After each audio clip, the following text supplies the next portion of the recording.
Ang vow renewal ay isang celebratory ceremony para sa mga mag-asawa para i-reaffirm ang kanilang commitment sa isa't isa.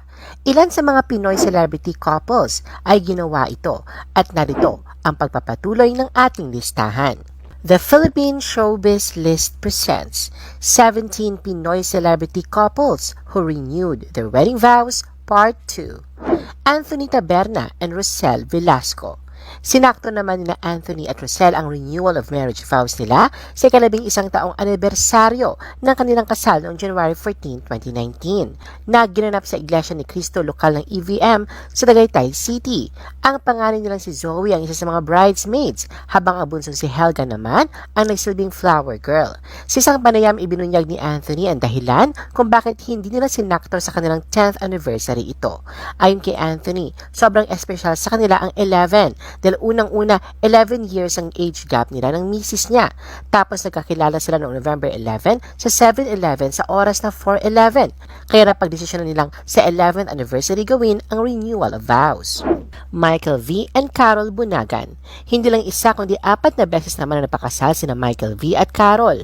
Una silang ikinasal noong April 1994 sa isang civil wedding ceremony. 4 na taon nakalipas noong February 1998 nang ginanap naman ang kanilang church wedding.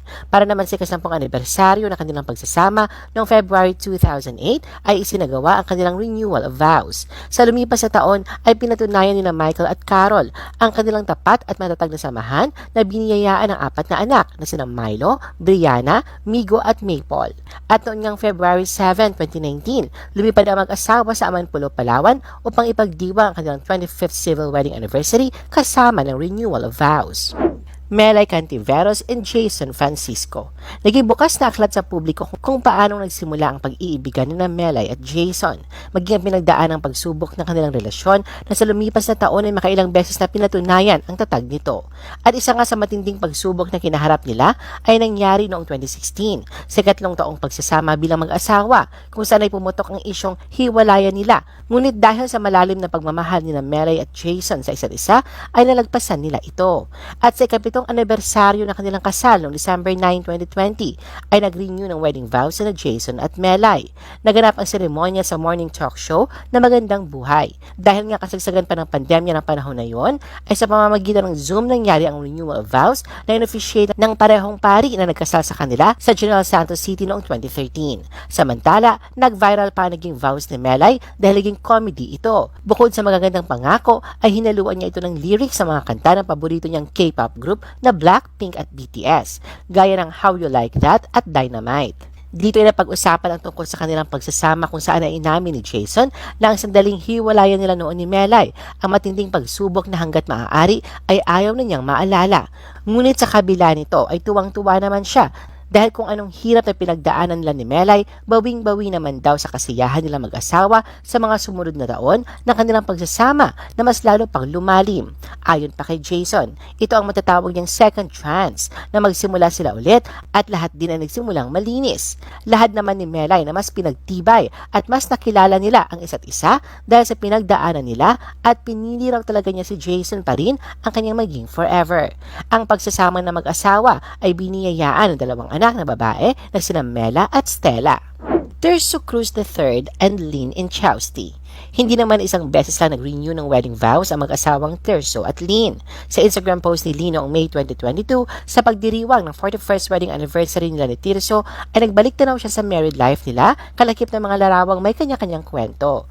Anya, nung nagpakasal sila ni Terso noong May 25, 1981, ay wala silang wedding pictures. Kaya gumawa sila ng pictorial ilang buwan o taon matapos ang kasal kung saan nakasuot siya ng bridal gown habang ang mister naman ay nakabarong Tagalog. At sa pagdiriwang nila ng ika-5 anibersaryo noong May 25, 1986 ay nirenew nila Tirso at Lynn ang kanilang marriage vows. Kasabay naman ng kanilang 35th wedding anniversary noong 2016 ay nagkaroon ng renewal of vows ang mag-asawa sa isang simbahan sa Cana of Galilee sa Israel. Bukod sa renewal of vows, nilibot din ng kanilang pamilya ang tinaguriang Holy Land na Nazareth at muli rin silang nagpabinyag sa Jordan River. Sa kanyang post ay binunyag din ni Lynn na may iba pa silang renewal of marriage vows ni Tirso na sa tingin niya 2 o higit pa maliban sa kanyang nabanggit. Ito ay nangyari sa marriage seminars nila at church services sa tuwing magtatanong ang kanilang pastor kung sino ang gusto gustong mag-renew ng vows. Ayon kay Lynn, laging masaya sa pakiramdam ang makasal o mag-renew ng vows sa lalaking tunay na minamahal at pinili ng Diyos na kanyang maging lifetime partner na labis siyang pinagpapasalamat. Danica Soto and Mark Pingris. Ipinagdiwang nila Mark at Danica ang kanilang 10th wedding anniversary noong March 4, 2017 sa pamamagitan ng isang intimate renewal of vows ceremony na ginanap sa Antonio's Fine Dining sa Tagaytay City, Cavite na dinaluhan ng kanilang pamilya at malalapit na kaibigan. Ang nagpatuwalan daw kina Mark at Danica ay kasama na ang dalawa nilang anak na sina Aniel Michaela at Jean Michael na nagmarcha bago sinimulan ang seremonya. Doon lang daw nila napagtanto na mas nakakakaba at mas emosyonal silang dalawa sa renewal of vows kung ikukumpara nung nagpakasal sila 10 taon na nakakaraan. Isa raw sa ikinatuwa at ipinagpasalamat nila sa Diyos ay hindi nagbabago ang pagtingin nila sa isa't isa, kaya hangad nila parehong maging forever ang kanilang pagsasama. Amy Austria and Duke Ventura. Ikinasal si Amy sa kanyang non-showbiz husband na si Duke Ventura noong January 1999 at noon ngang March 2019 sa pagdiriwang ng kanilang 20th wedding anniversary at kaarawan ni Duke ay nagkaroon ng renewal of vows ang mag-asawa na ginanap sa isang intimate cruise sa Manila Bay. Ayon pa kay Amy, naghanda siya ng sorpresa para sa mister sa kaarawan nito pero sa huli, siya pala binigyan nito ng sorpresa.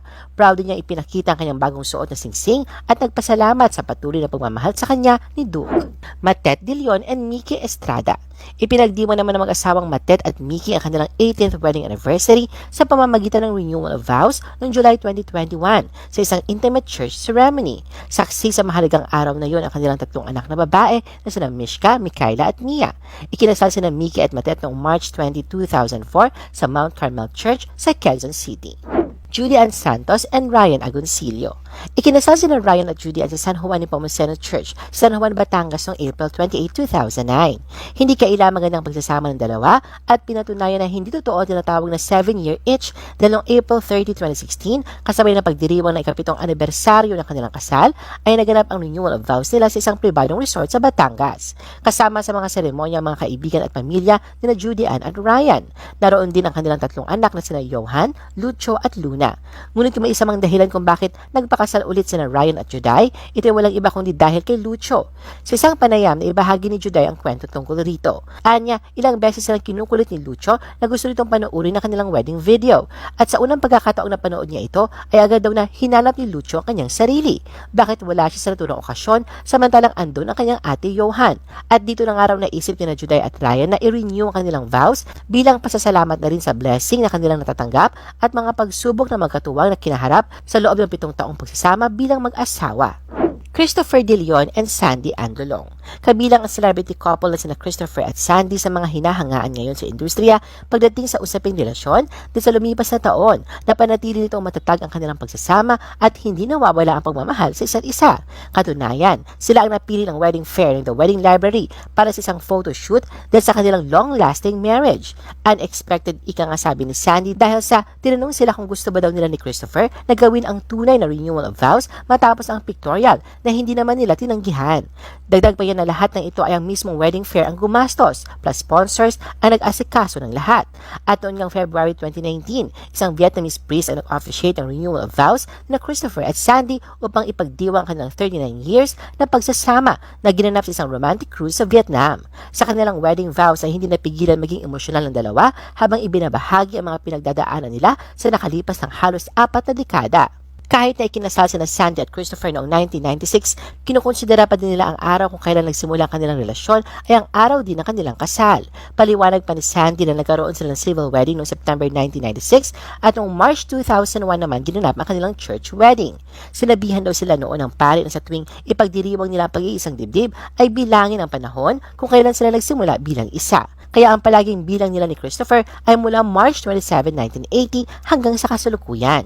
Pagbubunyag pa ni Sandy na ito ang araw na sinagot niya ang mister kung saan ay binigyan siya nito ng wedding ring na yin-yang ang disenyo. I-post ang inyong comments at reaction sa baba at huwag kalimutan na i-like at i-share ang video na ito. Gusto mo pa ba ng ibang showbiz videos? Panoorin ang aming iba pang top viewed videos. Para sa aming mga YouTube viewers, pumunta lang sa description ng video na ito o i-click ang link sa itaas ng screen. Para naman sa mga Facebook viewers, ay maaari ninyong hanapin ang mga link sa comment section ng video. I-follow nyo din kami sa Facebook at mag-subscribe sa aming YouTube channel. Thanks for watching!